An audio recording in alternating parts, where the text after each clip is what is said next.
Welcome to Stepping on the Mat podcast, episode 21 with me, Aaron Martinez. My guest today was one of the voices last night at the Iowa High School State Finals on the 3A mat, Mr. Kyven Gadson. Welcome to the show. Hey, Aaron. Hey, man, I'm happy to be here. Thanks for just the opportunity. I know we met last year for the first time, and then we bumped into each other last night, and I apologize for my brain gets foggy at times, but thank you for reintroducing yourself and saying hello, and now we're here, and I'm excited to be here, so I appreciate you. Yeah. You know, I had a long night last night, went over and hung out with the Harper family for a little bit because they had a little after surprise party for Tyler after the finals. And it's like this, I've always been attached to like cycle breaks, you know, breaking cycles. And we talked about the mental health thing, right? So when I started this podcast, I had your co-host at the finals, Dusty Rowland, on there. And I was like, I need to get Kyven on here. And that was like one of the conversations that I had a year ago. Yeah. And here we are a year later with a cycle break. And I got you sitting right here with me. Yeah. Well, just like when I was talking to your son, Asaya, right? Like a lot can happen over the course of a year, you know? Yeah. And my freshman year of high school, I don't make the state tournament. I take third at districts. And I remember I had always been to the state tournament. Born in Iowa City, spent a lot of time around the Iowa City High program, as well as a decent time around the Iowa City West growing up. And we moved to Waterloo in 7th grade.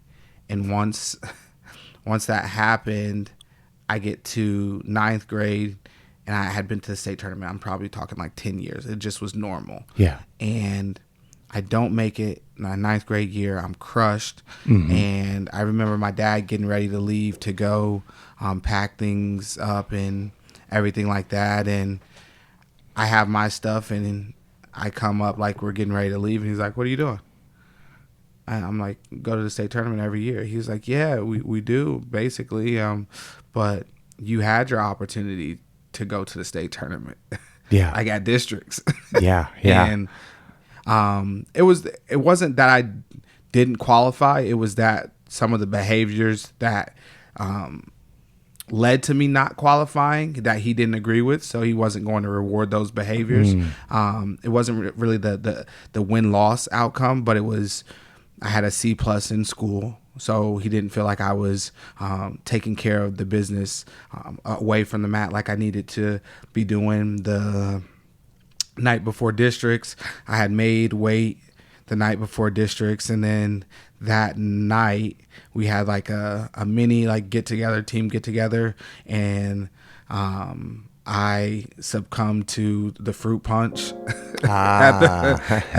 And so I remember getting back home, and I think the weight class would have been 125, so you could have weighed 127 at districts with a 2-pound allowance. And I remember getting back home and weighing like 133 after making weight, right? Like that's a lot of punch. Yes. Yeah. Like, so it was just bad decision making. And so the next morning, and I lied to my dad about what I weighed. And the next morning he must have had the, dad inkling, coach inkling, whatever, and woke me up and took me over to the school, and I was probably 5 pounds over, maybe only floated a pound or whatever. And he was like, "All right, put your stuff on, let's go home." And like districts was at Cedar Falls, so we live in Waterloo. Districts is at Cedar Falls. Weigh-ins are going to be at 10 because the wrestling doesn't start till 12, I think, back then. And I'm like, "What do you mean?" Like, he's like, "Well, you didn't take care of what you need to take care of, so you're not wrestling today." And I'm like, "Bro, what?" He had already held me out half of like my freshman year because of the C+. Yeah. And then he was like, "Because you didn't manage your weight properly, you're not going to wrestle at districts." And like, I'm wrestling. Like, you can leave, but like I'll cut this weight by myself, whatever, do what I need to do, but I'm wrestling at districts. He's like, all right. So he kind of left me in the dungeon at Waterloo East to cut my weight and get it off. And I didn't do a good job, like as a 14-year-old, managing, you know, the expectations, the habits, the routines to put yourself in a place to be successful. But I remember sitting at home in 2007 watching the state tournament on the couch and seeing a guy that I had beat on the podium, and I was like, I made like this commitment, promise to myself that I wasn't ever going to be sitting on that couch again when it was postseason time. And the next year I was in the state finals and I got beat up in the state finals really bad. I think I gave up 9 takedowns. Maybe 7 of them were like runarounds. And I was like, okay, the way I'm doing it isn't working. Like the way I'm doing it isn't working. I came off the mat and I told my dad, I will do whatever you tell me to do as long as this never happens to me again. Yeah. And he was like, all right, let's get to work. And after that, I would say it never really happened again. You know, like it was all like really consistent progressions and just like big leaps now that I was willing to listen, you know, to heed the ear that was trying to, or waiting. I don't even know if he was like trying. He was waiting for me to have that aha moment, like, hey, you have someone here that knows what they're talking about. You just have to open up your heart, your mind, listen to me, and we can make some things happen. And so those moments are really fond with me because my father's no longer here, obviously, but you just learn so much in those times about who you are, like building resilience, your ability to adapt, your ability to evolve. And I hope if any, you know, of those young people are listening, whether they made the state tournament, whether they won the state tournament, whether they, you know, placed, whether they lost at sectionals and didn't even make it to districts, you know, in the smaller classes, focus on your ability to grow. Focus on your ability to listen and learn and receive information and then put it into play, execute it, because that's what is going to be the one of the major determining factors in your evolution, not just as a wrestler, but as like a person. Mm-hmm. And so those are things like I think about. Yeah.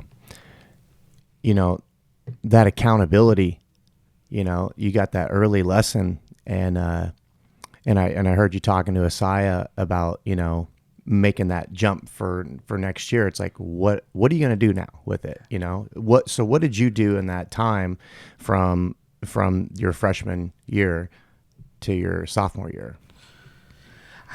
I would say I wasn't a multi-sport athlete, so I think there's some pros and cons to that. And in the summer, so once that happened, we didn't really take like a big break. Started training, you know, relatively soon, right away. And in the summer, my work schedule was I was detasseling. Dude, I haven't heard that word forever. Yeah. You know, and if you're not from Iowa, you probably don't know what that even means. So you like you go out in the farm fields, and typically in the morning you start off in like a few layers because it's kind of cold, chilly in the morning, and it's wet because in the cornfields, right? That dew, perspiration stuff, and you like go and pick tassels, right? Like just like going through these rows picking tassels, and I had this routine. Like this was the routine. It was you at night before, and I was probably going to bed at like 8 or 9ish. So I would make prep my lunch. I'd get this big old cooler and I'd fill it halfway up with water, put it in the freezer, freeze half of it. And then I would prepare my stuff in the garage to go to the tasseling. And then in the morning, 4:30 wake up call. And I would have to put all that stuff together and refill the water cooler with the other half of like fresh water because the other part was frozen now, so it would melt throughout the day and you'd still have cold water. Yeah. And then I would leave out of the garage. I'd walk a mile probably up to the like this big parking lot that had it's a Hobby Lobby at the time. It had a Hobby Lobby in it, and that's where the bus would pick us up at like 5:15, and you get out in the field probably by like 6 or whatever, like in the small like communities outside of Waterloo and Cedar Falls, and would detassel probably from like 6 to probably like 2 or 3, and then come home. I get to walk downhill that way. It wasn't uphill both ways, but come back. When you get older, you can change it. Right? You're like, yeah, I had to walk uphill both ways. Yeah.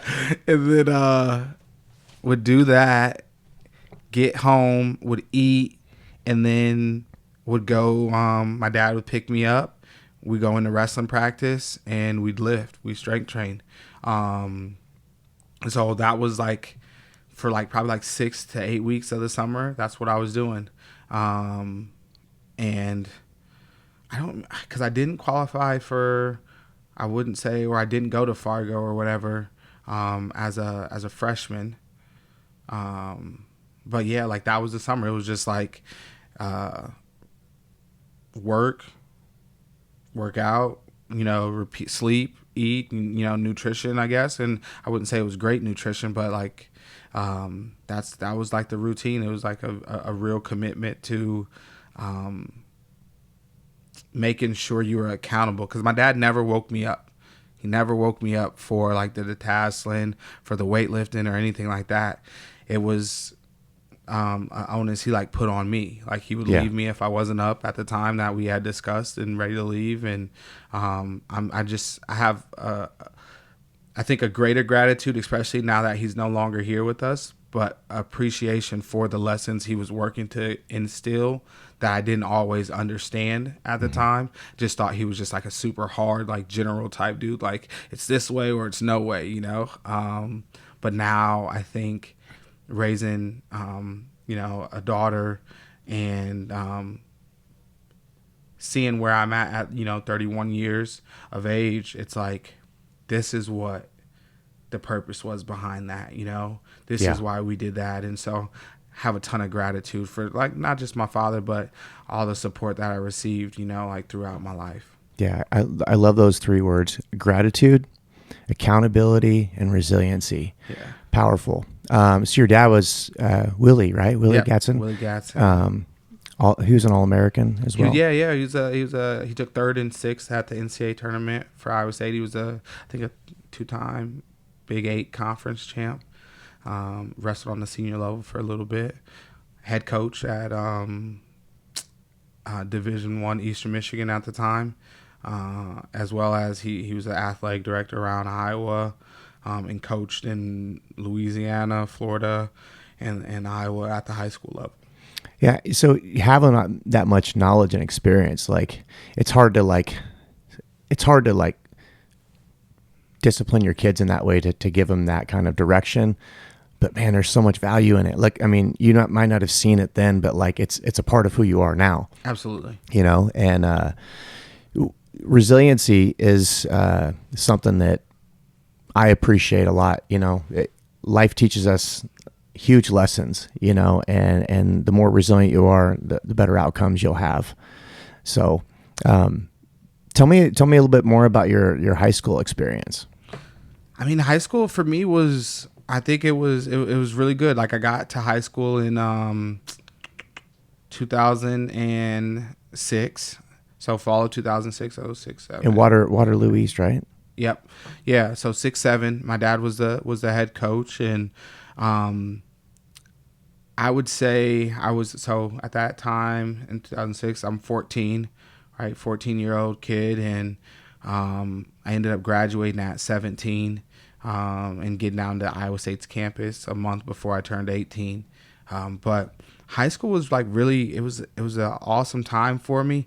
I know I made a ton of mistakes growing, and still looking to, I would say probably like become a young man, like in the public, front facing, and I think about those things, especially with the way like media has exploded. Oh yeah. Social media has exploded. I didn't have that problem when I was in high school. Right. Like, and so I'm thinking about some of the decisions I made, right, on MySpace and Did you say MySpace? MySpace, yeah, you know. Whoa. Like, and like early Facebook and things, and how much differently I could maybe be perceived had I been growing up in that time without an awareness, like with a lack of awareness, you know, of, you know, my abilities, how many people are watching me, things like that. Yeah. That these, especially, social media has changed a lot, and not just from the person, the receiving it, but like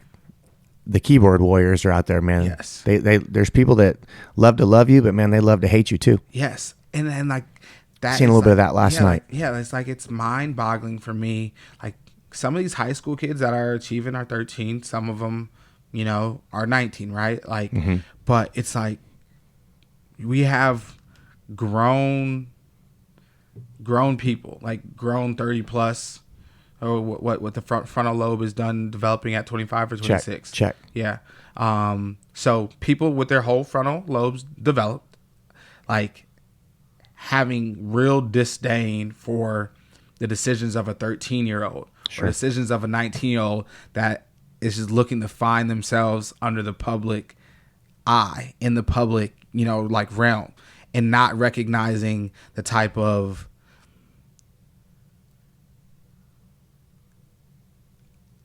not recognizing the type of energy that they're putting towards these young people that are really, I would believe most of them are really trying to do their best and navigate all of it. And it's not easy, because I was at the end of it. I deleted social media as a senior in college to try to keep the important things, right? Yeah. And so it's just really interesting, and like you hate to see it, you hate to see some of those things, but again, I think a lot of it comes back to the I guess you could say the resilience, the accountability, and the gratitude piece, and making sure those that you have that like support and stuff like that with the people, like, you know, the people that love you, and you keep those people in the front of your mind, you know? Yeah. So. Always, I like to keep a small circle, you know. I like to expand outwards, but I'm always attached to that safety net before I step out of my circle. Yeah. You know, and like people are like, man, where's this dude on social media? Like, I'll do my with my jiu-jitsu school, or with stepping on the mat, or IRS, I'll do that kind of stuff. But like personally, I shut it off. Yeah. It just hangs there because I can't delete it. Because if I delete it, it takes away from my school page, right? Yeah. But like, I just don't have an interest in that anymore. Yeah. If you want to speak to me, I'm here. Yep. You text me, I'll give you my address. Come on over. Let's sit down and chat and hang out. So that's like that's such a real thing, because I think it's really easy for us to. It's really easy for us, I believe, to miss or watch people from our screens. Yeah. You know, and keep up with people from our screens. And I think one of the things I'm trying to be more conscious about is if I'm talking to someone, and let's say this past week I was in Arizona, and I was seeing some of my dad's old teammates, and they're like, "Oh, how's your mom?" You know, like, and I'm like, "Oh, she's doing well," you know, and I'm like, they're like, "Oh, like, please tell her I said hello," and like, I like stop. I'm like, I'm actually gonna challenge you to reach out to her. Yeah. You know? Yeah. Because like, I know it's something that I've done before, is like, I'm talking to somebody and I'm like, "Oh, how's this person?" And they're like, "Oh, they're doing good." I'm like, "Oh, next time you see them, tell them I said hi." And it's like, it's a shortcut. And it's like, if you just take the time and say hello, and reach out to that person, I think it'll be really impactful and important to that person. It shows a lot. Yeah, and it's like that. That's like that authenticity too, right? Yo, my girl. Drink is done. Yeah, it's done. Sure. But that's that authenticity, right? It's like the whole social media things. It's like when you see somebody going through a struggle, like a lot of people post, you know, not just their meals, but they post tragedies too. Like, I lost so-and-so, and everybody gives the, you know, the little emoji, or they say thoughts and prayers, but like, are you really praying for that person? Yeah. Like, are you really going to sit down and go to your knees and ask for them to have healing? Yeah. You know, are you really going to go over there, go and see them? Yeah. That's what I do. Yeah. Go People check know on that about me. Yeah. I'll show up on your doorstep, Yeah. and I'll just be like, I'm here. Yeah. What do you need from me? Yeah. And I think that's something that we have to, like, again, and not in a bad way challenge, but just continue to put that in front of people. Like, you should check on them, you know, like, and just like that ability of care, that focus on care, I think is super important, because we all of us are going through things. We have those ebbs and flows, those ups and downs.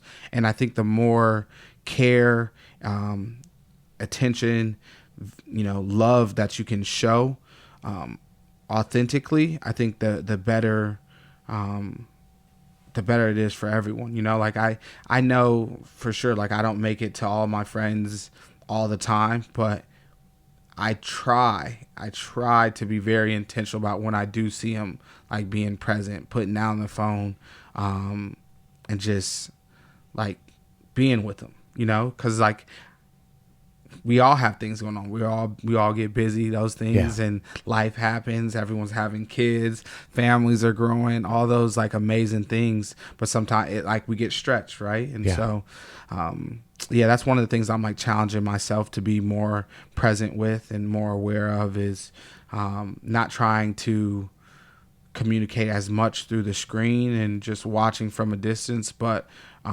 really making the time, whether that's 15 minutes or, you know, if we get blessed, we get the 2 hours to like really just sit and kick it. But yeah, those are things I feel like I'm putting more priority on. Yeah. And I love the word that you use, intentionality.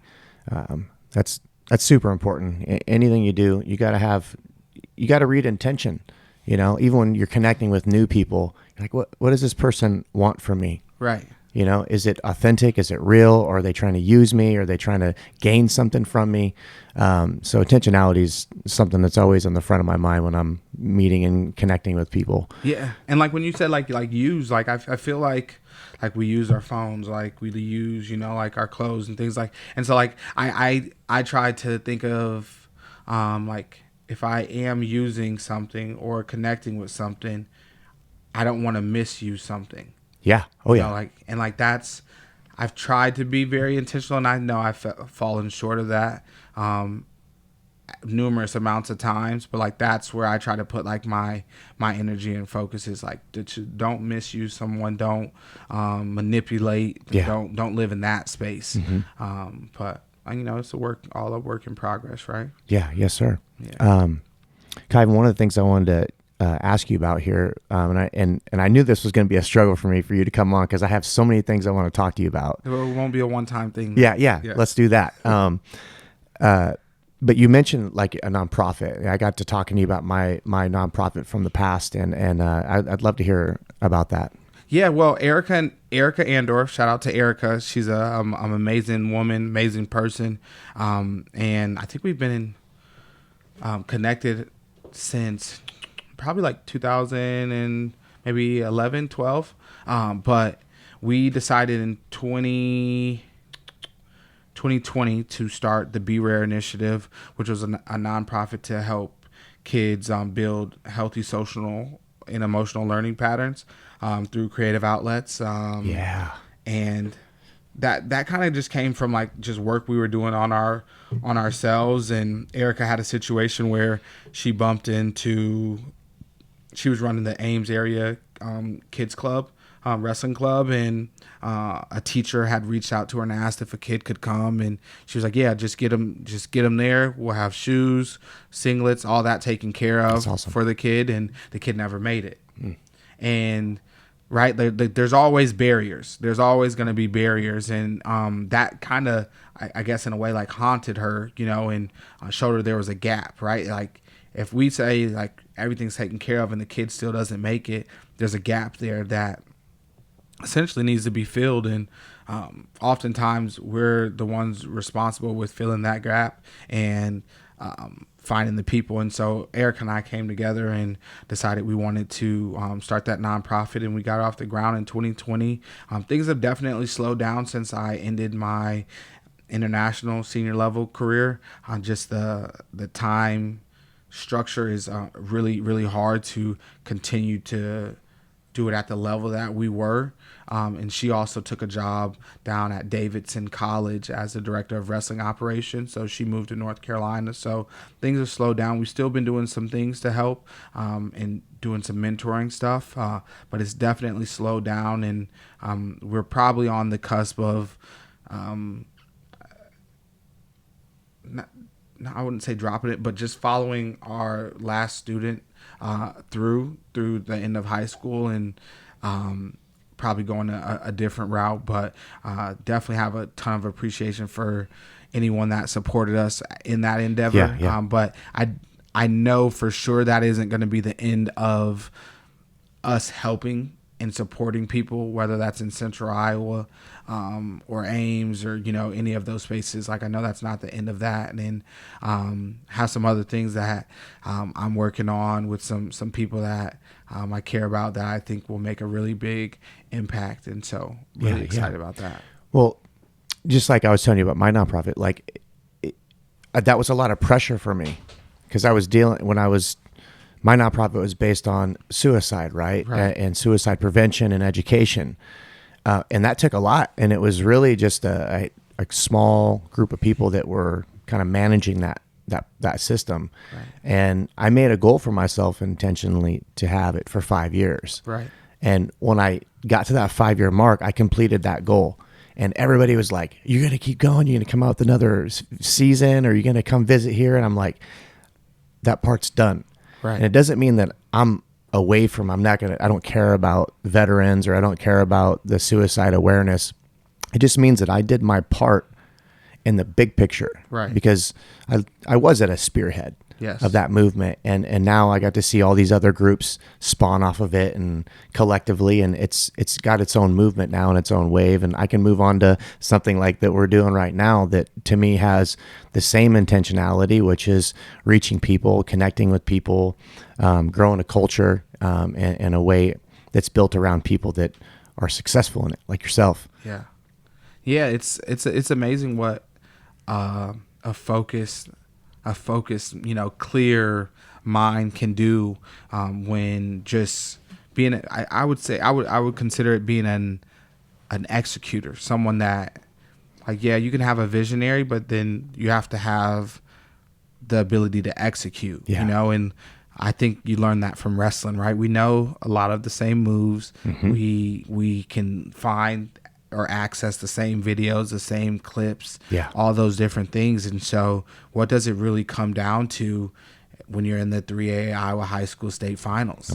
Or in the NCAA Championship, or at the Olympic trials, right? Those are going to be wild in April. Like, what does it come down to? It comes down to, I think if you simplify it, belief and execution. And belief in yourself, your support system, your abilities, and then just the ability to execute the game plan, execute the managing of your emotions, your mind, that anxiety that you get, those butterflies. How do you manage that? Not just in the moment, but in the, 3 months leading up to it, or the 8 months leading up to it, or 24 months, 2 years out, and you want to be prepared for the Olympics in 2024. How do you manage all those things? How do you manage the pitfalls? And how do you pivot off something, change an angle when someone's bringing pressure? I think that's right. That's what wrestling, I think, has done for me. Is it's shown me that it's great to have like this vision or this want for yourself or this dream. What it's going to come down to is your ability to execute. in crunch time, away from crunch time, managing relationships, managing support, managing the success. What does that look like?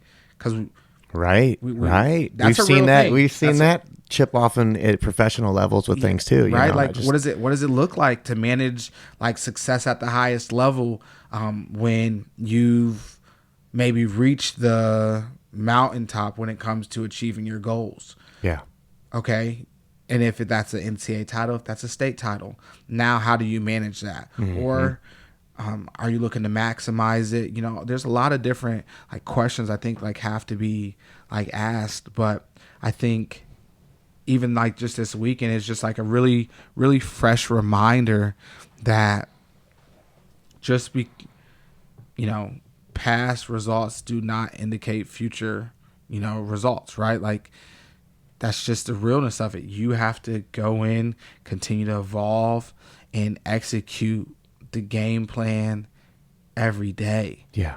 And some days that looks like rest. Some days that looks like, better nutrition. Yeah. Some days that looks like 3 workouts, right? But you have to know essentially what you need and go through like this whole process of this whole hypothesis of like learning and figuring out yourself and how you need to be talked to like as an athlete, what like there's so much to it. So it really gets my head going, and man, I'm so appreciative of the sport of wrestling. Yeah. You could have like everything's data, right? Like we have these senses, but at the end of the day, it's that clarity, right? Can you take all these things that you have informationally and apply it when it becomes the time, right? How does one find clarity? How do you find clarity? I think there's a lot of deep diving you have to do. Like you got to find the mirror, and that doesn't mean like really genuinely go look in the mirror in your bathroom. Or whatever, everybody's gonna be in the mirror tonight. Right? Like what is he Kyven talking about? They'll be in their Snapchat and just like they flip the screen, but really look at yourself and ask yourself like, what do I want? Like what do I genuinely want from this? Is it to be like, because this is a tangible goal, is it to be an NCAA champion? Like, because all right, that's tangible. Or is it to be the best wrestler that I can be, the best person I can be? That's not really as tangible, but there's a piece of that too. You got to have tangible and intangible goals. Like, am I pursuing excellence and skill and mastery of craft, or am I just looking to be an NCAA champ? And I think I had a hard time at times trying to manage that piece of it for myself. Like, it's like I want to be an NCAA champ, and instead of and looking at it like that, I think sometimes took me away from wrestling with like a freedom of, I'm just going to go out here, look to score points, look to create my positions and execute my game plan with an awareness of what they do as well. And so like, that's what I try to like think about now. Like if I'm coaching a kid, is like, let's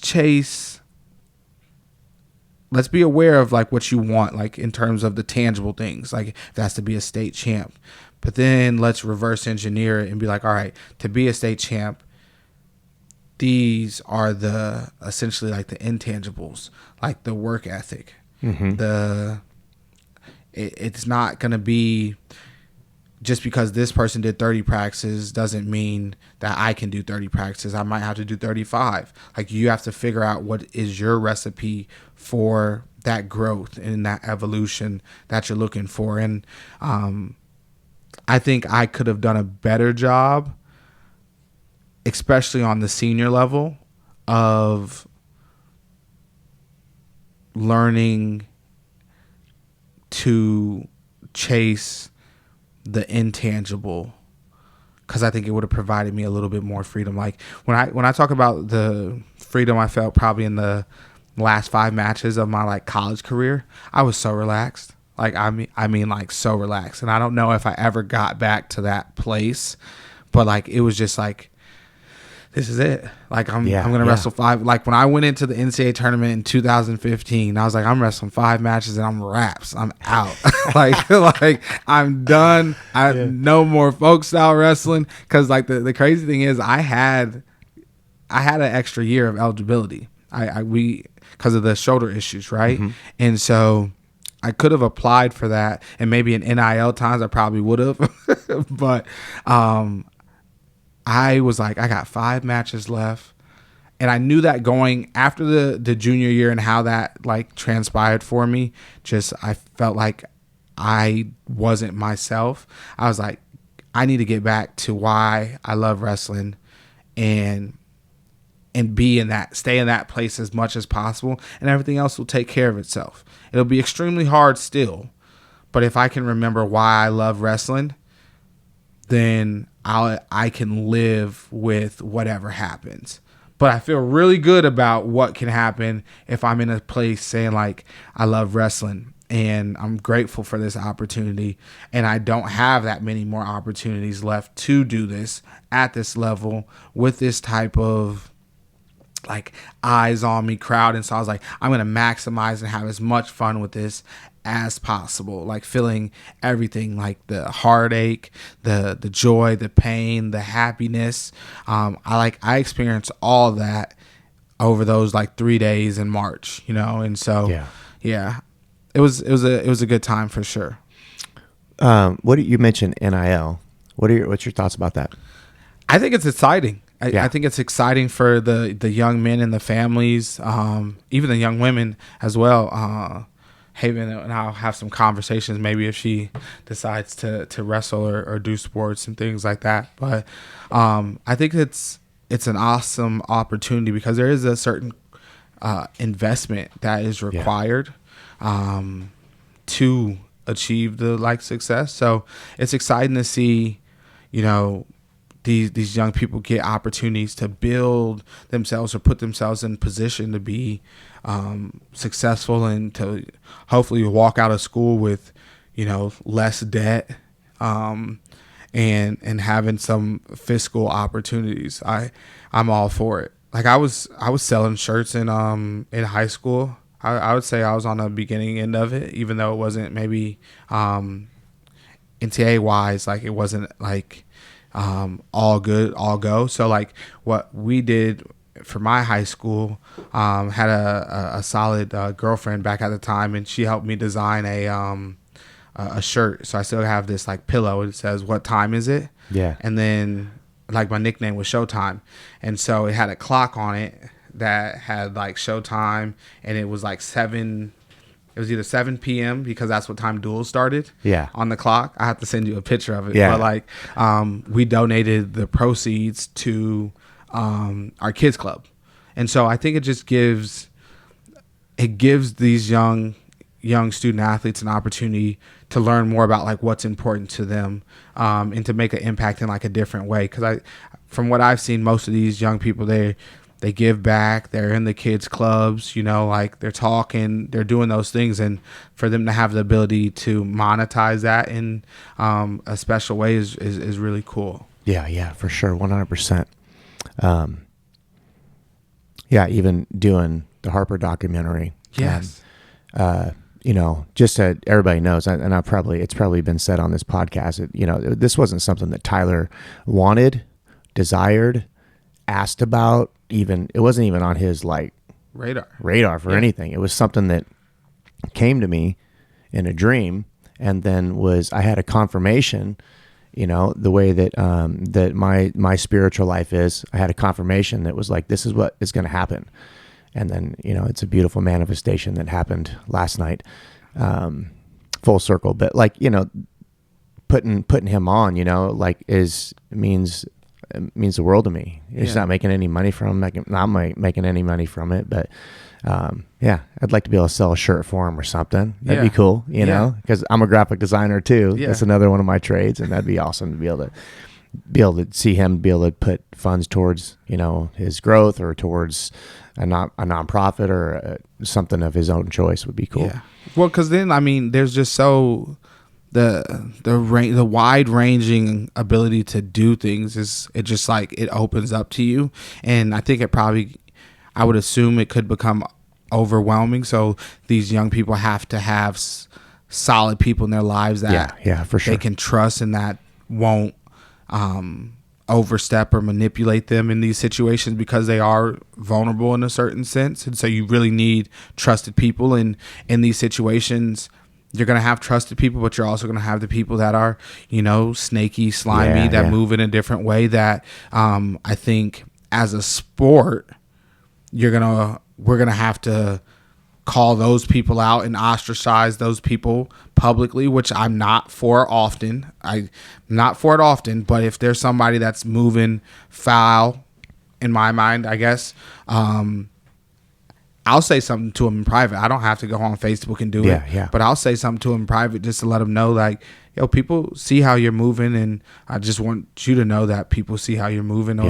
And so I think there's a very real importance on trying to protect these young people while also giving them the ability to fly and flourish. Because you think about, if I could look back, right, and made $50,000 and put it into a 529 plan or a Roth IRA over the course of my high school through college, and then I get done in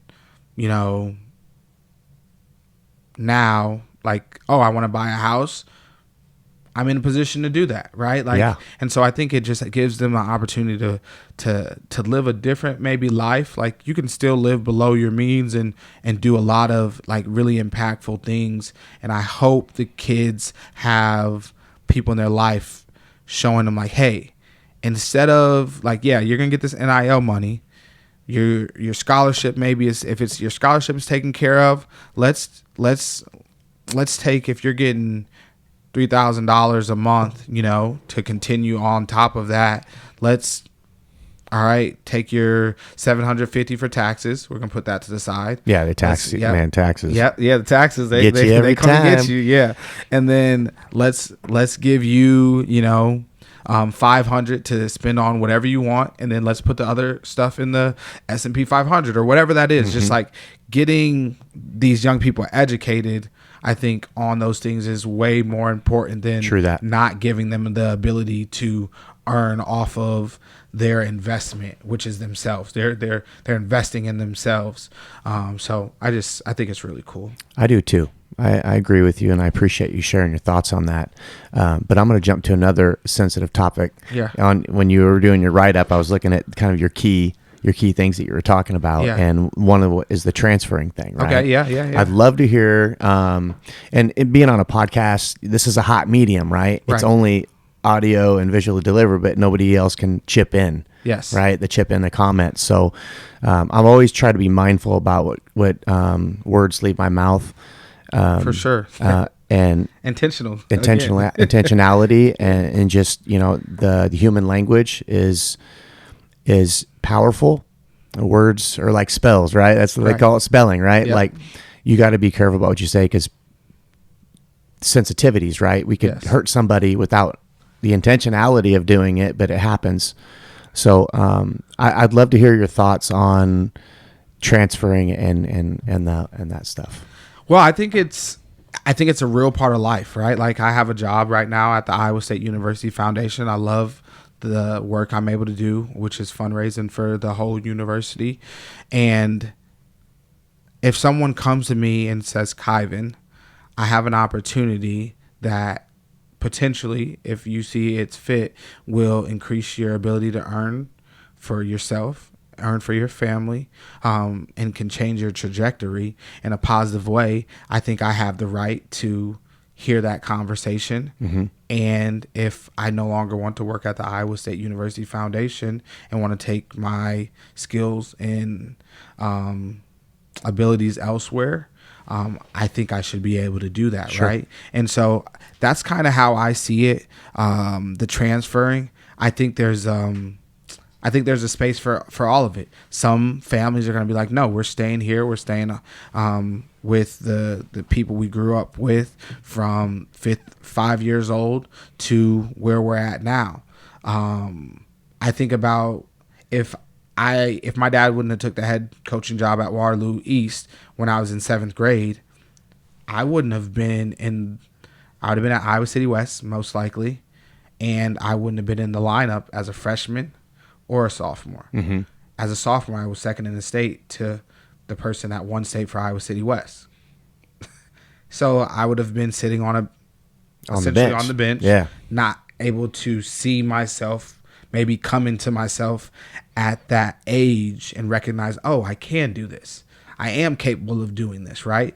And so I think about people just having the ability to make the decision that is what they deem is best for their family. And I think that's just really important. And I think that's like a right they should have. And it's really, I think it's tough because I think we can personalize it. And I'm not a high school coach, and I'm also not really, I guess, technically like a youth coach. I've done some, things with youth, like clinics and camps, and ran some practices in here like that. But just because we had someone start wrestling with us doesn't give me ownership of that kid. Sure. And so if this kid or this family no longer feels like I'm the right fit for them to help them continue to evolve and grow and accelerate, then I think they need to do what is best for them. And can it hurt me? Absolutely. Do I need to let my ego go and allow this kid to go do what they think they need to do to be successful? I think so. And I think like one of my things I like to say to myself pretty often is like, to build, I gotta let go. Like, to build, I gotta let go. I love that. I gotta let go of my ego to build, myself, to build the people around me. Because my ego, although it can be healthy, me personally, I know it can get in the way of things too. Yeah. And so I try to have people around me, and I know I do have people around me that'll call me out when they feel like I'm not adhering to my standard, right? And the standard that I set for myself. And I'm really appreciative because it doesn't always feel good. Yeah. It doesn't always feel good. Like I remember in college and in high school, like just having a coach like my dad and having Kevin Jackson in my corner.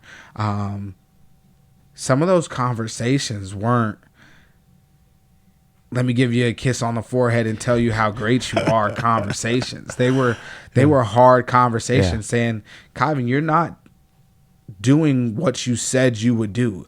You're not holding yourself. That's that accountability piece. Yes, you're not holding yourself to that fire of what you said you wanted.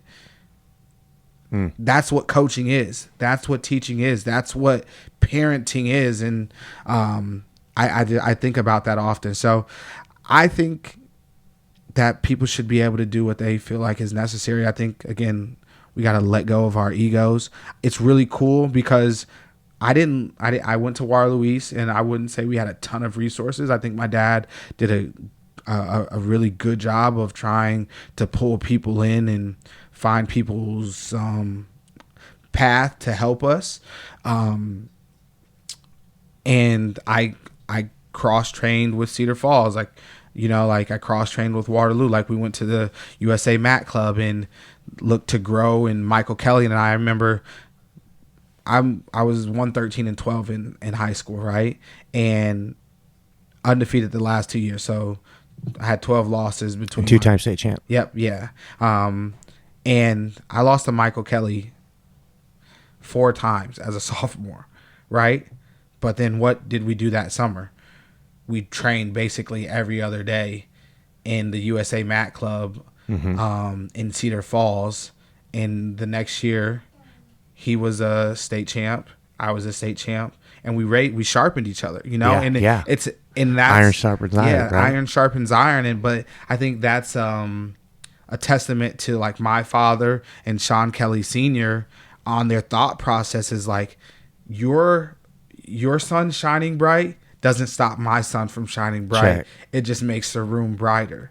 And I think if we approach that more so with that like thought process, you see it at the best guys in the world. Like Kyle Snyder, where did he go train? He went and trained with Sadulayev in Russia, right? Because everyone is trying to grow and get that understanding and learn about themselves. And Didn't you pin him? I did have some there's nice a matches. sharpening right there. Yeah, I had some nice matches with Mr. Snyder. I had some also not so nice matches with Mr. Snyder. That's that orange representative. Yeah, right? and so I think we have to learn to collaborate and stop thinking like this person's success is going to diminish mine. Like we all have our lanes. Yeah. Like, yes, I was going to compete with every single fiber in my body to make sure that I put myself in position to win. Also, while challenging myself to, grow and evolve, and maybe what this person is doing can lend me some advice and some intelligence on how to level up and how to grow at a higher level. And I think we just saw it even with Jordan Burroughs and Chamizo, Frank Chamizo. Yeah. Like, they know that there's a potential that they could be wrestling in the Olympics, and someone had to put their ego away and let go of their egos. So that is like, all right, it's about development here. Yeah. Look at the Penn State room. It's about development. It's about growing. It's about learning. Like, we cannot put ourselves in a situation where it's like, I don't want to challenge myself. Right. You'll never understand what you can really do. Right? Like, you'll never understand it. And like that they become your ego becomes a part of the limitation. Yeah. Yeah. Yep. I loyalty is one of the pillars of my jiu-jitsu school, right? I set pillars, like ethics for my school that people can follow. And just several of my students before in the past have been like, hey professor, can I go to this seminar, or can I go train at this school with these guys? I got invited to an open mat. Yeah. And they are always afraid to ask me that. Yeah. And I'm like, why are you like afraid to ask me? And they're like, well, loyalty is one of our pillars. And I'm like, yeah, but that doesn't mean you're loyal to me. That means you're loyal to your own value systems. And that's where people get in trouble, is once you get out of line with your own value systems, that's when you have depression, anxiety, all these other things that go along. So, I think that, you nailed it right on the head with that. And like I was saying earlier about, I'm careful about what I say. Is one of the last podcasts I had, this conversation came up about like it feels almost unfair sometimes when you feel like there's a big stack team, yes. Like the Southeast Polk team, you get kids that come from different parts that moved there. And, but I think you elaborated on that pretty good. Because, then like when I think about that, it's like, when people like experience greatness or they see greatness, people typically want to be around greatness, and they want to be around people they believe are like-minded. Mm-hmm. And I think Nick Saban says this quote. He's like, winners don't like average people. Like, you have to maybe like throw that in there. I don't remember exact for exact, but people that are chasing maybe the winning or the evolution, like, they don't want to, I don't think, consistently be around people that are like, oh, like, this isn't that important to me. I don't really care that much, right? And so you got to find people that kind of flow with you, birds of a feather, like birds of a feather, right? And so, Adreson Ross, right? Like, that's like you saw, like, he would be doing what he's doing at Fort Dodge or at Southeast Polk, or if he went to Waterloo East, or somewhere else, right? Like, so there's some people that won't need that, and some people need a little bit more to get the most out of themselves, and like, that's okay. But I think we have to figure out ways maybe not to personalize it. Yeah, I think that I honestly I just think that and I'm trying to be wise about my words here. There's you and Roland talked about this at Harper's match last year. It was on the commentary, right? Yeah. Like the club teams, right? At first it started with one, and then it kind of like everybody wants to open one up, and then there starts feeling like there's disloyalties because somebody jumps clubs, right, and it's not, and I think that we just need to check in on our ego on those things, that it's not personal that they may be going away from you, that it may be just they feel more comfortable here, or it may be a location, like if someone's driving 2 hours to get to a club, or an hour, if another one pops up that's close to you and you get along with the coach there, like it may just be that. Right. Yeah, no, there's definitely like that piece of it too. There's a lot to unpack, but I think people have to really look at themselves and look at like why they're in the club scene. Like, are you in the club scene to make an impact on people? Like, I think about someone that's probably like not unseen, people know, but they're not pushed, like a Larry Jackson. Mm-hmm. Larry Jackson's done an amazing job with I love that dude. I see him all the time. Yeah, like done an amazing job with some of these young people that have come through or started around, him, and have gotten to a point where they feel like they need to, go somewhere else. But I feel like Larry's so secure in who he is and himself, and why he's doing it is because he loves the sport of wrestling. He's out of Marshalltown, went to Marshalltown High School, wrestled at Iowa State, and he loves the sport. And it's not, for him, it's not about financially, making a living. He's just like, I want to give back to this sport. And if a kid wants to be with me, I love it. If a kid gets to a point where they feel like they need to go somewhere else to get better practice partners, to grow themselves and to challenge themselves, to do it. Grow yourself, evolve yourself. The truth is, as if that kid is really like looking and learning about themselves, at the end of the day, they're going to know. Right. They'll know. And that's what we have to allow the people those growth moments and that ability to really find out about themselves and learn about themselves. Yeah. Man, you nailed it. You nailed that one. No, it's good. I mean, that's one of the things that just gets to me. I love every aspect of, enjoy every aspect of grappling, jiu-jitsu, wrestling, combat sports. Yeah. But that ego, man, can just get in there and just like give some uncomfortabilities, but it's all a process. We all learn.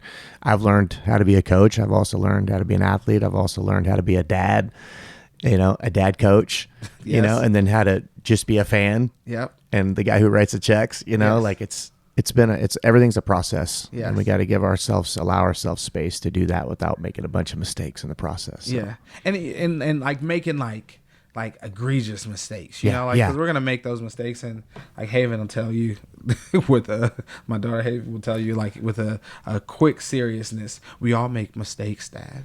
Ooh. Like, and so like last night, wise one over here. We got a wise one. Last night we get home from the state tournament and watching the fights, the MMA fights, and she left her light on. And I'm like big turn the light guy off. And so am I. Lights and doors. You better have that door closed. Door closed, lights drawers. on. Right? Like, my son, I can track him anywhere in the house because there'll be drawers and doors. I'm like, he was down here. He went here. Yeah.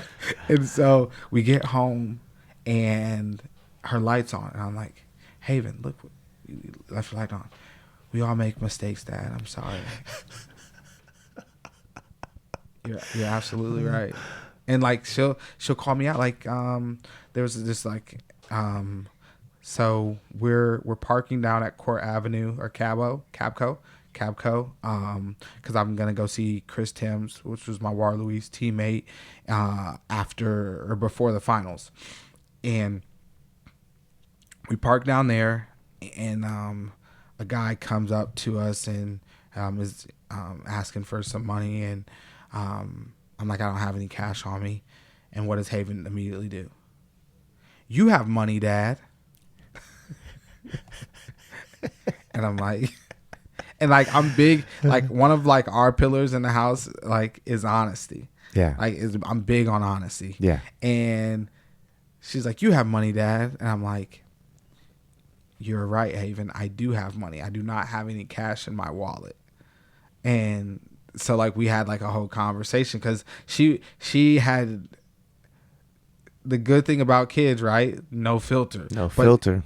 Again, I think because of the example and what I wish to instill in her, or the qualities I hope that she carries with her, one of them is honesty. And she was like, "Nah, man, I know you got money."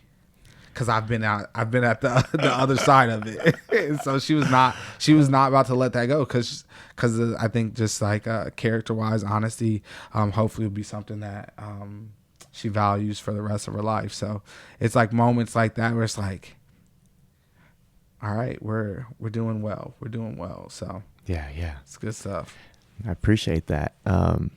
So I want to kind of, like, I knew this was going to happen like this. We're going to have to do like episode 1 and episode 2 of this one and beyond probably.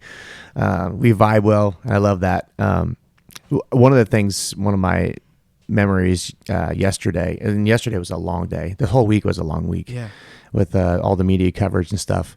I stopped over at Single Speed for the release of the IA Wrestle beer right there. And I got Mr. Dan Gable's signature. Had a great conversation with him about my high school coach, because Mike McGivern wrestled at the University of Iowa under Dan Gable. Mm-hmm. And I don't know, it was almost like as soon as I touched his shoulder, he kind of looked at me and he was like, he just gave me a download. He started telling me about McGivern, told me 2 stories. One, that McGivern was a super nervous guy, and he never used to let him walk out with the team because that nerves would influence the rest of the guys. Yeah. I thought that was an interesting story.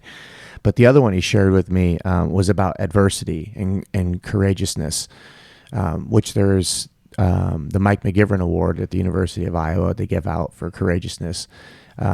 Mike McGivern's dad passed away. Gable obviously was like, "You don't have to do this," and McGivern still did it, and he ended up placing. That's crazy, right? You know, like I know that you lost your father, but like to have that happen when you're in such a big moment, and to be able to put it all together collectively and still pull that off, and so that's I hadn't heard that story, and I'll have to do some research, but that's amazing. Like I think about like my story with it was, knew my dad was sick going into my sophomore year in 2012, 2013, and they told us it was stage 4, so they told us that he probably wouldn't be around a ton longer. And as the season is going, I really was, I think, coached and parented to focus on like the controllables, which was like the wrestling and the school. You focus on that. You don't worry about the uncontrollables, right. Regarding like my dad's situation. And so I'm just going along in my season, like trying to make things happen, lose in the quarterfinals at Midlands, up with 8 seconds left, get taken down, like just like wild stuff like that. But then go on kind of like a really nice like streak towards the end of the season, winning Big 12 title. But going into the Big 12s, we had taken my dad from hospice at home to the hospital. Like he was hurting. Like, so like you kind of felt like it was coming to a close, but it was my hope and my belief that he'd be able to hang on until after the season, so that he could see the investment and the energy that he poured come to fruition, right? Like in his youngest son. And so win Big 12s that year at 197 pounds and drive back. I actually, we got back because we took a bus. We drove back from Stillwater, and we get to Ames, Iowa, Lead Rec Center. John Meeks gets in my car with me. I go drop John Meeks off at the, and congratulations to him. Yeah, last night, yeah. At the Frederickson Court dorms, and I get on the road 90 miles to Waterloo, going to the hospital. Get off right off the highway. The hospital's right there. Covenant, I think it is, and go up the stairs, give my dad the Big 12 medal, and I'm like, if you can, like, hold on, we got one more thing to do that I would really want you to see, you know. And probably like an hour and a half after that, he passed away. And then that year, NCAAs is in Des Moines. Right, so 2012, 2013, the 2013 NCAA tournament is in Des Moines at Wells Fargo, and I'm like, oh, I feel really good about this place. Only have like one loss at that point in my career in Wells Fargo. Had been undefeated the last 8 matches. I'm like, oh, let's shake it up. Like, I'm super excited about this, and have his funeral on a Monday in Waterloo, in our gymnasium at Waterloo East High School, and then I'm competing in the NCAA tournament that Thursday. And Aaron, I can't even tell you, man, it just was like a blur of like all that blending, because it was like on the Monday when the funeral happened, like I didn't want to show any emotion because I wanted to be strong, or what I deemed being strong, you know. So I think I was like holding in all these emotions and not allowing myself to feel and be present, because I didn't feel like that was like the proper way to navigate it. And then once after the funeral was over, you got Kevin Jackson, their Olympic gold medalist. You got Nate Carr Sr., their Olympic bronze medalist. You got Chris Campbell, their Olympic bronze medalist. And like all these people were like close to my dad in some capacity or another. And we get to the house, my house, my mom's house, and it was like he passed and everyone wanted to talk wrestling. And I think I was there like trying to like soak up the wrestling, but I didn't want to talk wrestling. You know, like I was like, we'll have time to talk wrestling. Like wrestling is wrestling. Like I don't think it's going anywhere, but like, was this moment about wrestling? Yeah. You know? And like, it was a weird situation for me, because I think, I'm 20 years old. I haven't really found like my voice to be like, look, I'm not doing this right now. Yeah. Right? Like I'm trying to do what I think my dad would want me to do in that situation. And I'm not allowing myself to grieve, which I think led to some, you know, probably worse situations down the road that we were able to overcome, you know, and maybe weren't publicized, which could. Yeah, we talked about that social media thing. Yeah, you know, and so I think about that, and then you get to the tournament, and I would say on day one, I'm already running on fumes. Yeah. Like I'm running on fumes in day one, and was just trying to figure it out, like trying to figure it out on the fly. Ranked 6th in the country. I think at that year, I think I have the capability to be a top 3 guy, but it's really fine line, right? Like a really, really fine line between being a finalist, which would have been Kilgore or Quentin Wright that year, or not, in being in a, you know, consolation 3rd place or 5th place match and 3rd place match, right? Ended up taking 6th that year, but like there was like a really bad, I guess, hangover after that season that led into the next season, and it really, I think, impacted my ability to enjoy wrestling and enjoy the ins and outs of it, because I was now missing something in my father that I didn't know how to really like explain and deal with. And so especially at 20 years old, you know, it's like that's a lot. That's a lot to take in, and everybody's grieving process is different. Yeah. And so like I got to see one of my closer teammates in Arizona, and his dad said something to me. And it wasn't his name is Ted Gettle. Ted Gettle said to me, you need to call your dad. It was the morning of the Big 12 finals. And he's like, you need to call your dad and you need to let him know that you're going to be okay without him. I hadn't talked to Ted in a while. And it might have been since 2015, like last time I talked with Ted. So this is 2013 when this happened. And I got to see Ted in person this weekend. And I just told him, like, I appreciate you prompting me to do that, because I wouldn't have done it. And I think that would have just added to the struggle that I was dealing with, trying to get back to enjoying wrestling and having fun with wrestling, because I truly believe like I was capable of maybe better wrestling achievements than what I did accomplish given the circumstances and things like that. Mm-hmm. But I'm very proud of the resilience, the accountability that I was able to learn about myself in those situations, because it wasn't pretty, like there was it was like a half done product out there, I would say, for like half my college career, because of the circumstances, and I was just trying to figure it out. And so I feel pretty good about it now, looking back, given the circumstances, which I don't think I gave myself the permission at that time and at that place to feel those feelings.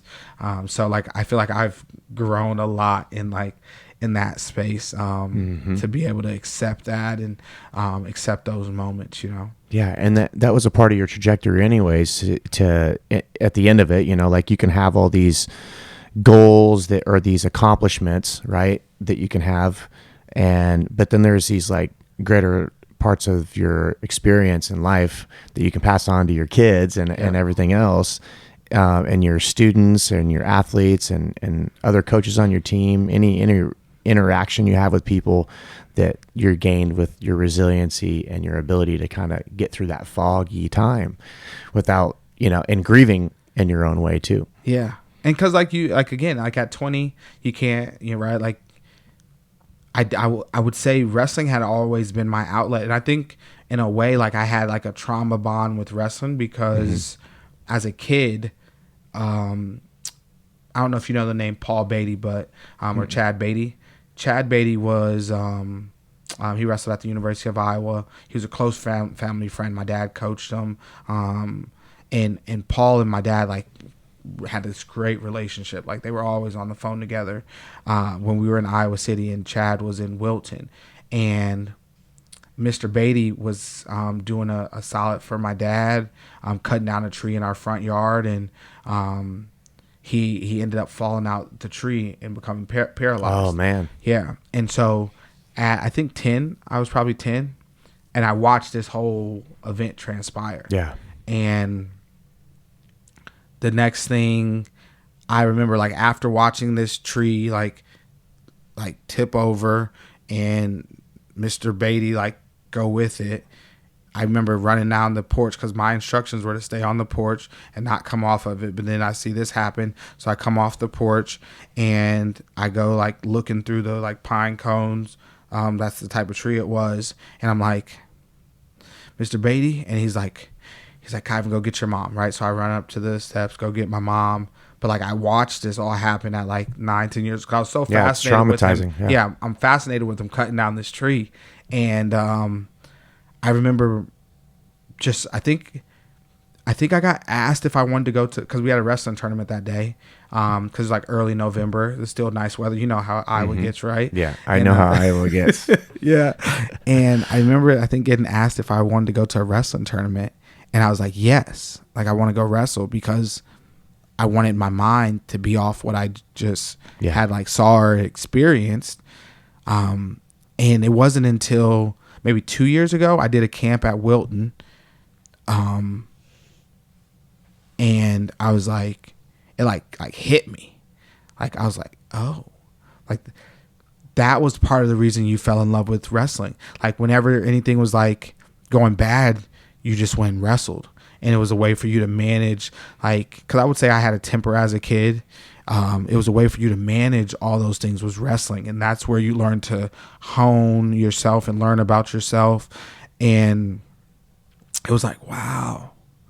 It was just like an aha moment, Yeah. you know, for me. And I was like, that's like pretty amazing. But like, I think about one of my like phrases that I used for myself. It was like per angusta ad augusta, and that's like Latin for through trials to triumph. And that was something I really tried to focus on, is like, you've been through, you know, like your fair share of issues and life situations, and use it to overcome, you know, use it to overcome, use it to propel yourself to a different height. So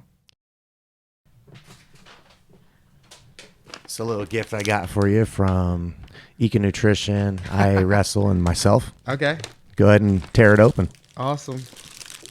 Oh yeah, pour some the shake mixture. I like that.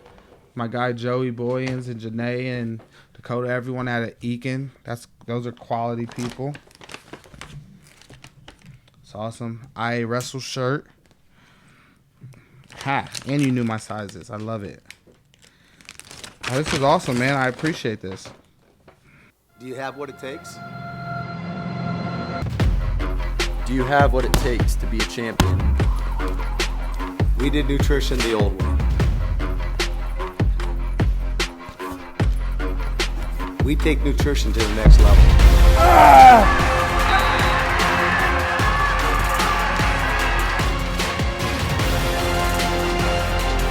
We have what it takes at Eco Nutrition. What a week of wrestling, and to be able to cap off the high school wrestling season. You and Dusty Rowland was back at it again in the finals. Yeah.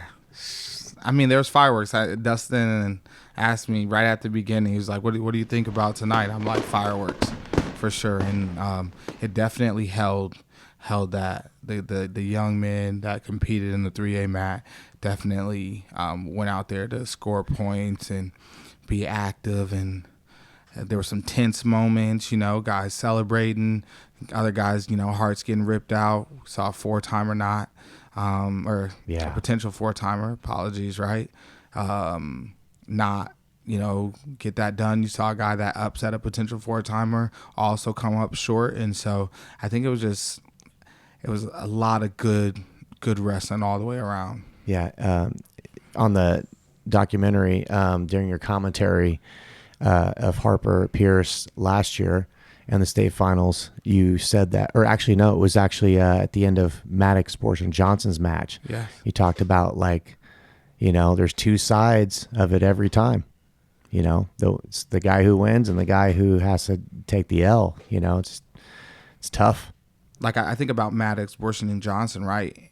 I've known his family for a while, and he had continuously just missed the mark, right? I know. Like fourth and third, I think.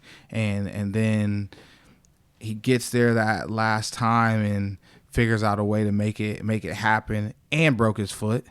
It's just like, man, like, again, we talk about that resilience and things like that. Like, it's just it's super, super amazing. And so there's always those two sides to it, and you try to be on the non-heartbreak side as much as possible, but that's just not always how the cookie crumbles, you know. And the lessons you learn when you are on the heartbreak side are forever forged in your mind and give you that, like, platform to grow and develop. So yeah. And speaking of that family, Colton, Maddox's younger brother, was on the verge of making a good run at the podium and possible state title himself, and torn labrum. That was tough to watch. That was and I was in the stands when it happened, and it just see him have them dreams shatter before he even had an opportunity. And I know that God's got something planned for that young man. So his story's not over with yet either. So for sure. Like, I was down. I was leaving to go to my trip work wise, and so I stopped by and dropped off some championship Kyven dough for Colton, because Caden and I go back to when he was like maybe in 4th grade, and his teacher, Miss Nyer, was a Guthrie Center cheerleader when I was in high school, and so it's like it's really cool, just like all the people that do happen to stay around the state and they pour into the sport of wrestling. It's just amazing. Yeah. I've known that family for actually when I first got out of the military. I was their neighbor. I moved right next door to them. Wow. It's crazy how that story works, you know. And then they were in the wrestling room when I was one of the youth coaches at Norwalk. So, cool story. And I hope Colton gets feeling better and he gets an opportunity again next year with a healthy body. Absolutely. That's all. I just hope everyone stays healthy. I know that isn't always the case, but I hope people stay healthy and just have the ability to really like chase down, attract what it is that they want in their lives, just being healthy. So yeah, for sure. But let's talk about last night. Let's start talking off about obviously the match that I was looking to see, which was Harper and Pierce, the rematch.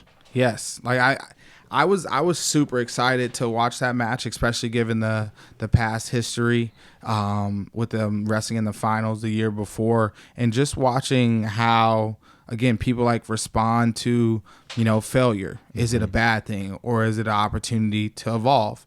And I really felt like Tyler Harper did an amazing job of continuing to evolve. I think he made a big jump from February last year to July of 2023. And then even from July of 23, I think from a distant perspective, I feel like he made some adjustments too. I think he does a really great job from what I saw of just like adding another piece, right? So when you have as much film and access to wrestling as we do nowadays, people know your attacks. They know what you're going to hit. And so sometimes you have to add that other piece or that layer so that you can sometimes just throw a little wrinkle in there. It doesn't have to be anything crazy, but just a wrinkle to throw some things off. And I really liked the way he competed last night. Yeah, that was powerful. That was a powerful moment last night, and you guys had one of the best seats in the house for that. You and Roland, front row for sure. So that was definitely cool. Besides the Harper match, what would you say was one of the most entertaining matches of the evening for you?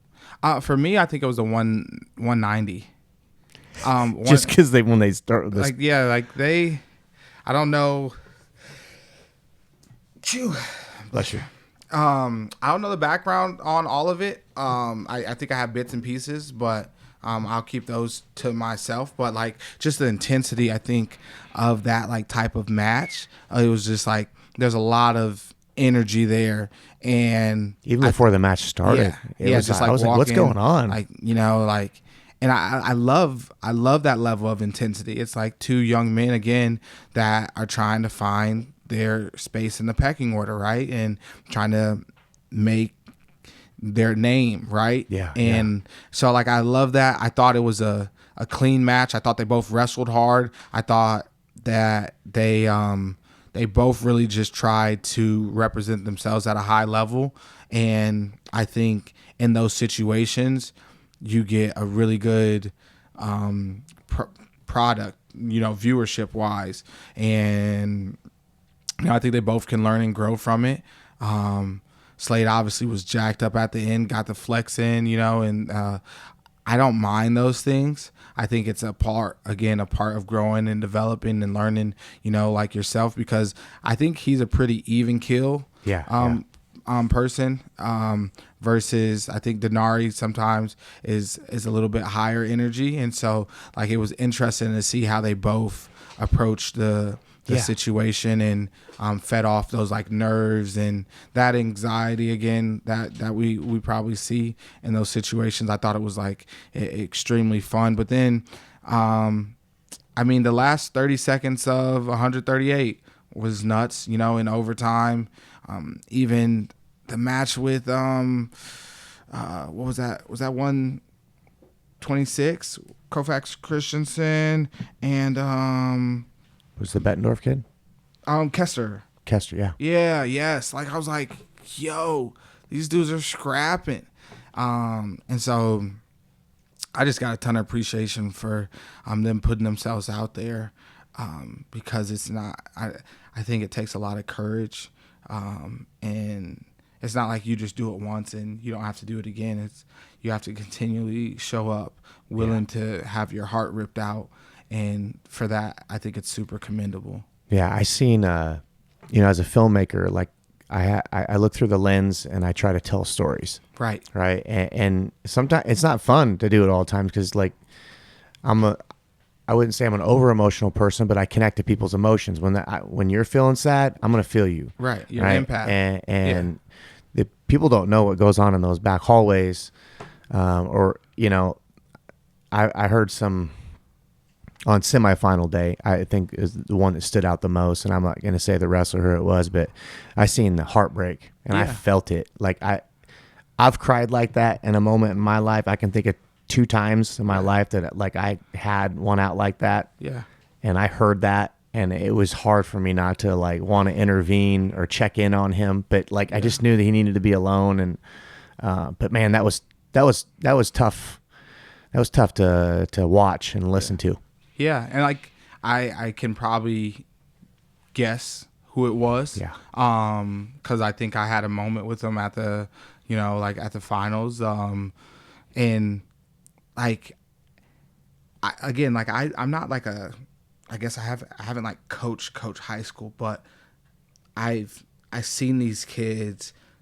In a way, I'm a part of their story because most of these kids are 13 to 19, right? Yeah. And so if you think about it, 9 years ago, they were either 10 or 4, like 4 or 10, right? And so if they were just getting to start in wrestling, they saw a guy say, I want some ice cream. And they're like, Dad, I want some ice cream too, right? Yeah. Or Mom, whatever, right? When that happened in 2015. And if they're anywhere in between that, they've probably been to a camp or something, or in some capacity maybe followed or seen my career in some capacity. Mm-hmm. And so I had a kid stop me yesterday and was like, hey, Kyven Gadson? And I was like, yeah. And we had a great talk. He's a West Burlington, Notre Dame kid. And he's like, I've always wanted a picture with you. And we like took a picture, and like those moments is like, man, thank you for stopping and introducing yourself. And I had a kid that last night, he's grown now. He's 21, but he reached out. He's like, you coached me a while back, like in 2014, 15, the year after you won nationals, and I'm working on some things myself, and I'd love to have some opportunity to learn from you and stuff. And so like, I feel like in a way, like these guys have seen me wrestle. Like this is my like era of kids that got to see me pursue what I pursued. And it's like, it's really cool because I know some of them more than others. Some of them accomplished what they wanted to. Some of them didn't accomplish what they wanted to, right? But watching them develop and grow has been really cool for me to experience from like some like I said, like a really like close up, but some from a distance lens. It's meant a lot to me because I knew in college, if I ever had the opportunity to achieve and perform at that level, I knew how I wanted to treat kids and how I wanted kids to interact and experience me. And so like, it was just like one of those things. It was just like, because growing up, I got to be around probably more often than most. I was really fortunate. My dad was a former, ISU Cyclone and a college coach. So he had a lot of relationships. So I got to be around high level athletes a good amount, and some of them knew me on a first name basis since I was younger, right? And so I remember how they treated me. I remember how if we went up to the Iowa State hog roast, how those guys would treat me. I remember how when we went up to the practice, like Grant Nakamura, who wrestled for Iowa State, was the 125. He shared a story with me the other day. I think I'm going to go out and do a camp with him in Hawaii. He was like, dude, you came in as like a 9th grader and we were wrestling, doing Greco, and you like launched me. And then I was like, that's actually really funny that you say that, Grant, because I don't recall anything but getting beat up. like, and so it's just like, again, like, I just remember being like treated really well by the guys that I looked up to, whether that was going into the UNI room as a kid, going into the Iowa room for the first, 10, 11 years of my life being in Iowa City, living there. Like, I don't ever remember being mistreated in those rooms coming in there as a kid, whether that was the UNI room, the Iowa State room, the Iowa room. And so I took that as, if I ever have that opportunity to be in that type of space, I know how I want the kids that interact with me or see me, I know how I want them to experience me, whether it's once or 15 times. I just knew how I wanted to treat people, and so I'm really fortunate. I remember being in the barn, which you would have wrestled in the barn as well. Vets. And I got to talk to one of my dad's former wrestlers at City High. Who's Coach Brad Smith was the head coach, but one of his wrestlers, Tom Lala, always he had the headphones. It was the Walkman back then, and he would let me borrow it while I'd be in the stands watching, and I would just replay like Michael Jackson's "Man in the Mirror" because that was like the CD he had. Yeah, and put it on the auto skip. Yeah, and then and then Mike Somsky. When I became a junior in high school, my shoes blew out maybe a week before state, and my dad had all these relationships, so he could have got me like new shoes right then, but he never did. And so I remember Mike Somsky, he wrestled at Iowa State. Mike gave me his shoes to wrestle. There was some like red and black Rulons in the state tournament, and so I really remember how people treated me, and I wanted to make sure that I continued on in the same way, just because I felt so much love and gratitude in the wrestling community. And I knew everybody didn't have my dad as their dad. Right. So, but I didn't want them to feel like it was because your dad was somebody that I'm going to treat you this way. Sure. It's like, oh, you're a wrestler? That's the authenticity, right? Yeah, like you're a wrestler? I'm a wrestler too. I don't care if you wrestled for a year. I don't care if you were NCAA champ, All-American, Olympian, whatever. Like, I got love for the fact that you tried it and you learned about yourself during it. And I think that's special. Any other highlights from last night that stick out in your mind besides the ones mentioned already?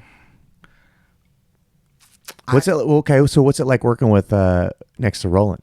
I love it. And we got to do some stuff with ESPN Plus through like Iowa State or Cyclones.tv last year. And then I did some other stuff, but like my daughter fell asleep at their house with Megan, and so shout out to Megan for holding down their fort. And like during the middle of the finals, Dustin looks at like the room cam, and Haven, the girls are in their beds, and Haven's sitting in the middle of the floor on a blanket, knocked out. And it's just like a great peace of mind, to have people that you can like trust and respect to look after your kids while you're pursuing something as well. And being a single dad, it's a little bit different.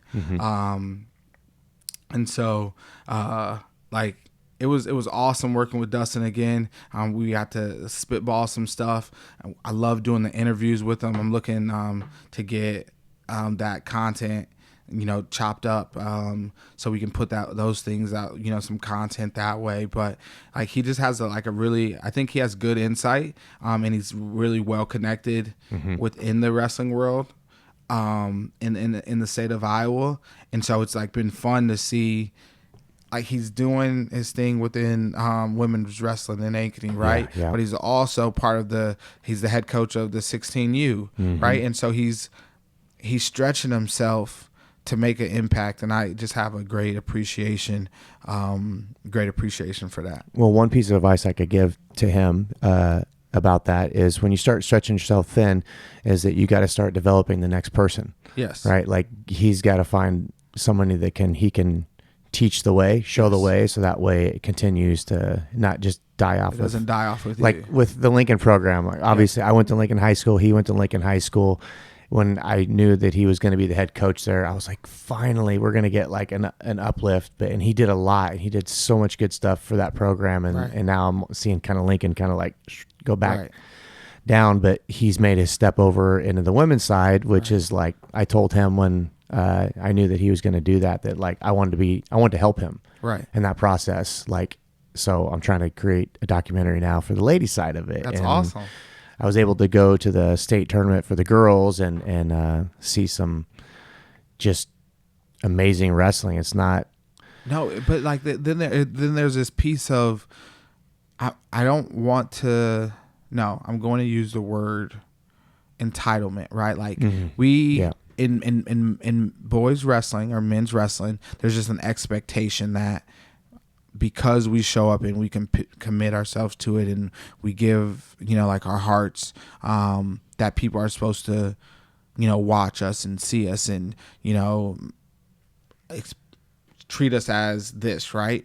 And I think the cool thing about women's and girls wrestling is that because they've had to fight so hard to gain that stage, that recognition, that appreciation, that venue. The venue's nice. I mean, it's well done. Yes, it's like I'm gonna soak this all in as much as possible. Yeah, and I'm gonna be as present as possible with it. And I just hope they never lose that. And I hope there's a real appreciation for what women's wrestling and girls wrestling is doing for the sport of wrestling as a whole. Because I mean, I have a daughter, and I don't know if she'll wrestle. She's built like me currently, but if she does, I think it'll be really fun to see. Again, kind of like we talked about earlier, but she met Katie Biscaglia this summer at one of her first practices, and Katie treated her well. Yeah. Katie didn't know who I was. She doesn't know. Yeah. Like, she doesn't know, like, my credentials. Yeah. But she treated my daughter well, and I try to think about those things. Like, I try to not look at people for who they are on the mat as much, because I know emotions get heavy. I know there's a different type of energy out there when you're a competitor and you're like, yo, like I gotta take your dreams before you take mine, right?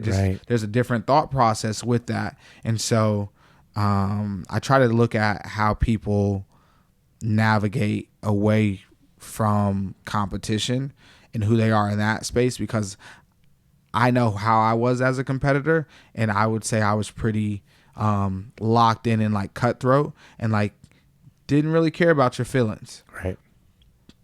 And then in another sense, if I were to talk to you away from the mat, I think we'd have a different conversation. Sure. For the most part, right? And so, it's super, super interesting things. Yeah. Speaking of Katie Biscaglia, she's the person I'm doing the next documentary on. Okay. So how many do you have you got some in the pipeline? I do. That's awesome. Yeah, it's interesting. So I was down there to the Girls' Day tournament to get shots on Katie and to start the new documentary. Right. Of doing a year film on somebody. And Skylar Slade, I've gotten to know her and her family a little bit. She came on my podcast, and I've connected with her, and so she's going in her semis match. Yes, and she's competing against Ankeny, which is one of Roland's kids. Yeah, and I'm like, oh man, this is going to be crazy, right? And the rankings and the seedings at that time was going to favor Skylar. Mm-hmm. So I was in this like weird predicament where I had somebody I really care about, which is Dusty, and his dreams and just for his team and his athletes. And then it's going against a girl that I really appreciate and care about. Yeah, she's been on the podcast. Yeah. Yep, yeah. Yeah. And I'm like, and then Skylar got pinned, so in one hand, Skylar's mom, I've gotten to know her a little bit too. Just that moment of heartbreak. Right. And then Dusty over here flying out of his chair. Yes. And I'm happy for him. And it's like, but the way that Skylar and her mom handled that loss, just was like, I grew up a little bit inside. Yeah. So I appreciate that. Well, and happy for both of them. Absolutely, because it's I think Allison Swab, she made her like yearly post about weddings and funerals, being associated with wrestling. She's right? awesome, by the way. Yeah, big shout out. And so last year, for example, Brent doesn't make the finals, has a controversial situation, all those things, right? And the week before that, Skylar wins the state title, the first Iowa Girl High School Athletic Union, state champion sanctioned, right? And I got to call that. I was on the call for that, and that was like amazing. And so now, again, in a year, what can happen? Brent wins the state title. Skylar gets pinned in the semis, comes back and gets third, and so it's like weddings and funerals, and it's just amazing the amount of like emotion and feelings that are in those venues, whether that's the Extreme Arena in Coralville, not just for the girls, the girls state championship, but for the duels, but then also for for in Wells Fargo. It's like, man, there have been some dreams crushed, deferred, denied in here, and there's been some dreams discovered, realized. And it's like, I love that word, realized. Yeah, it's absolutely amazing. And like I've been on both ends. Like I got my dream, crushed as a sophomore, and I was able to build and find my way back, and won as a junior. I got a blessing of a call as a senior in the semifinals, and made my way back to the finals. And it's just amazing because I really don't believe the best person that maybe is the best wrestler always wins. The person that executes and keeps it all managed, the emotions, the feelings, and everything in check, typically does on that day and in that hour. Yes. And so I just have a ton of appreciation for watching that. And then like you said, you just watched a friend that you've known for a long time, like that was considered your little brother, jump out of a chair. Then there's another family that you've known too, and you care about them too, just had their dream, just ripped from them. And I saw that last night. Like I saw that last night watching, Walkie Northwest and Chad Vomecki. Like he watched two of his kids that have been staples in his program not achieve their goal. And what does that do? But yeah, so you watch. I watched my buddy like Chris Timms, his wrestler get his heart ripped out, and that kid had to build himself back together and compose himself, and then go out and try to finish on a high note, which I think he did a really good job of. And Max is going to go on north to go to State University and continue his career. But like you see people that you've like respected and grown up around, and it's really like amazing. And we're back to the Skylar Slade thing. Is like just thinking about that memory reminds me, like, so I'm flying around filming, right? I'm getting interviews, I'm like getting personal with the kids, and it's all good when they're winning, but when they lose, it's like they run away from me. They're like, and it's not because they feel bad or something. Sometimes it's kind of like it feels like they maybe feel like I don't want to talk to them because Yes. they're not in their moment. And I'm totally not like that. So Yeah. like everybody, if you see me out there, like I'm going to be with you whether you win or you lose. Yeah. And I kept running into Skylar everywhere. I'd see her and but she's like smiling and she's just like moving, and that shows her character to me so much, you know. And just the I think the ability to probably disassociate what happens with your worth.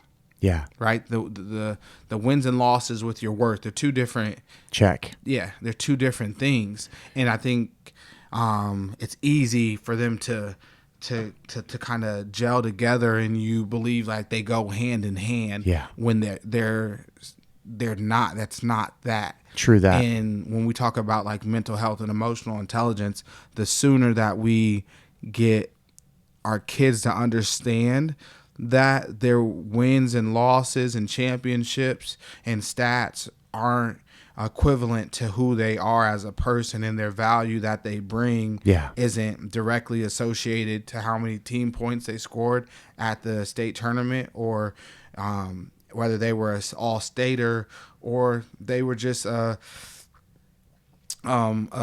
team member, team member, right? Like we have to find a way to get them to disassociate themselves as being together or conjoined. Yeah. And I think that's harder or easier said than done, but it takes a lot of people really looking at what is best for the kids, you know, and putting the kids in position to be successful, and not looking to live vicariously through these kids because we didn't achieve what we wanted. Check. Or I had this experience and you're going to have this, you're going to do this because I couldn't do it. You know, like, let's think about what's going to create healthy, productive human beings and reverse engineer it, work back from that, you know. And so those are things I think about. Like if I'm in like the process of working on,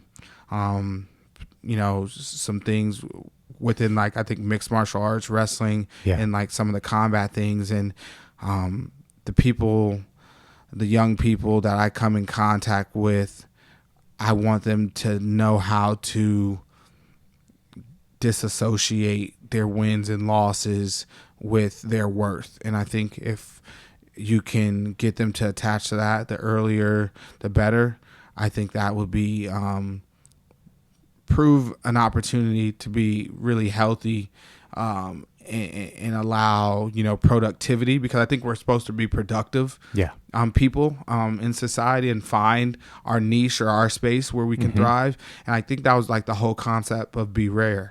Was like, in a world where you can be anything, be rare, because there's only one of you. Yeah. Right? Like there's nobody else is you. Even if you have a twin, a triplet, a quintuplet, like there's no one else that is you. Mm-hmm. So being you is going to be enough. And we'll find whatever it is that makes your eyes go like this. Yeah. And we'll help guide you that way and help you navigate that. And that's my goal when I come in contact with young people. I don't think everybody I come in contact is going to be a tangible wrestling champion. I would love for them to be a champion that wrestled. Yeah. Whether like if you ask her what she's going to be when she gets older, yesterday she said she's going to be a champion teacher. That's what we need more of in this world. And like, I know there's going to be times where I don't agree with her and we're going through our like daddy-daughter issues. Like I said yesterday, like, Jesus, take the whole car. Yeah. But here's the thing about, you know, Jesus, take the whole car thing is, are you going to let him take it? Or are you going to keep trying to drive it? Yeah. Right. I tell people all the time, they use that quote, Jesus, take the wheel. Right. Yeah. I'm like, well, are you going to get out the way? Yeah. Are you going to, like, you know, like, it's like the new cars, right? They got it says, put your hands back on the wheel. Yeah. Like, that's because that's what we do. Right. the machine tells us, put your hands back on the wheel. Yeah. You know, we want to maintain control, but if you're willing to get out the way, you know, magic can happen. Yeah. And like, that's what I think I'm working on with myself. And I think that'll be a continuous like evolution and consistent dialogue internally. Yeah.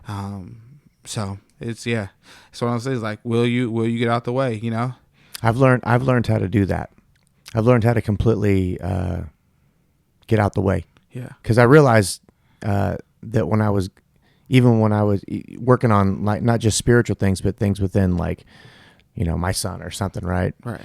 If I just need to get out the way sometimes and just allow that to grow, allow that process to take place, and realize that it is a process. Yes. You know. But yeah, man, Kyven, I've enjoyed having you on. Man, this is. We're gonna do it again. Yeah, we're gonna have to, because I still got like 1,000 things I want to talk to you about, and I love getting into the deep stuff with you too, especially when it comes to practical things, when it comes to like growth and just being a good human. I appreciate you having you on and taking the time and bringing, you know, your daughter. She's been patiently just sitting there and being entertained, and appreciate you giving me a shout out last night with the documentary that comes out with Tyler Harper. Yeah, no problem. So I try like that. I think one of the things we talked about is like, yo, if someone's doing something positive, like I want to shine light on it with my light, if possible. And I think I'm getting to a place where I recognize that other people shining doesn't impact my ability to shine, because I'm my own person. Yeah. And I think I'm getting to a place where I'm a little bit more like secure and aware of that, and that it doesn't scare me to have someone else flourishing around me.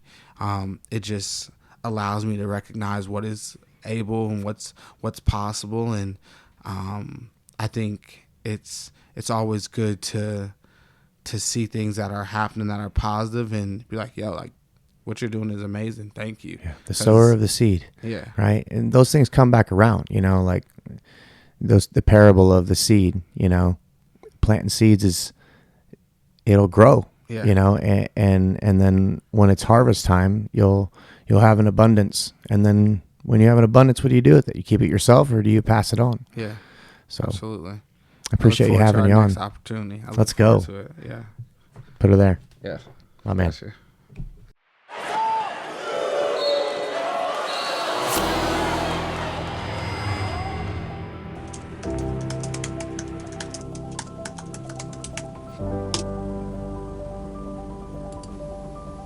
What just happened? Oh no, Ready to do this thing? Yeah. Awesome.